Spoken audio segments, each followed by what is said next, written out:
Dear friends, welcome to this week's edition of the Inspired Parsha. This week we have an incredible privilege to read through Parshat Vayechi, the last Parsha in Sefer Bereshit, the book of Genesis. And like every Parsha, there are so many beautiful, rich Torah ideas, especially in the Hasidic world. But I just want to focus on one pasuk, one verse. This is in Bereshit, Genesis chapter 48, verse 14. We all know the famous story. Yaakov is on his deathbed. He wants to give final blessings to each of his children. And each of these blessings, of course, was catered to that specific child. But when he comes to Joseph's sons, Yosef's two children, Ephraim and Manasseh, Manasseh was the older one. And then Manasseh should have gotten the first blessing.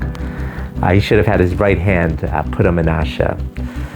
But as they come to him, at the and Ephraim was the younger one, so Ephraim would get the second blessing.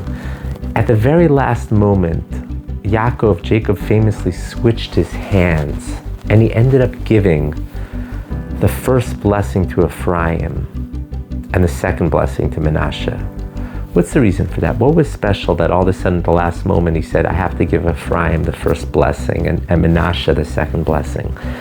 So there's a beautiful idea from the Moreh Naim. The Moreh Naim, the Reb Nachum of Chernobyl, one of the great students, Simcha B'Anim of Peshischa, he says something beautiful. He says that what Ephraim represented, first let's take Manasseh. What did Manasseh represent? The pasuk, the verse says that why was he named Manasseh? Ki nashani Elokim.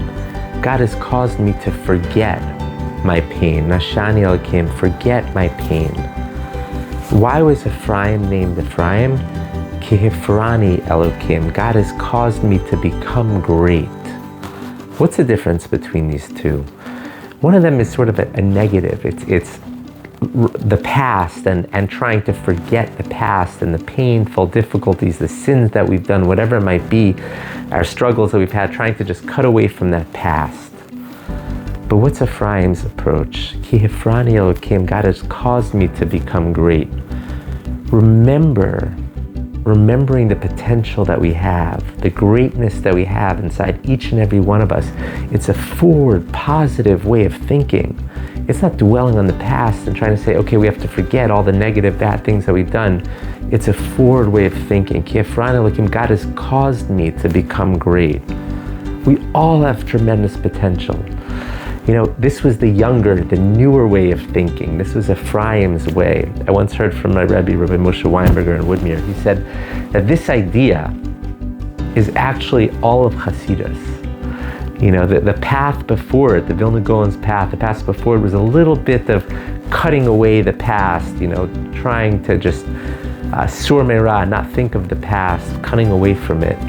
But the Baal Shem Tov's path was Ki hifrani Elokim, God has caused me to become great. Seeing the great potential within man, not focusing on the past at all anymore. Focusing on what a person can accomplish, focusing on the greatness that's inside of a person. That was the newer, younger path. That was the new path that the Baal Shem Tov brought into this world. I want to give everyone a bracha, everyone a blessing. It's important to have Manasseh too. It's important to sort of cut away a little bit from the past, difficult struggles that you've had, difficulties, painful circumstances, sins that you may have committed. But the younger, the newer path, the more exciting path is Ephraim's path. The path of Ki hifrani Elokim, God has caused me to become great. Remembering your potential. I want to give everyone a bracha, blessing, to remember the great potential that you have inside of you. I want to wish everyone here a wonderful Shabbos Kodesh. Thank you so much for listening.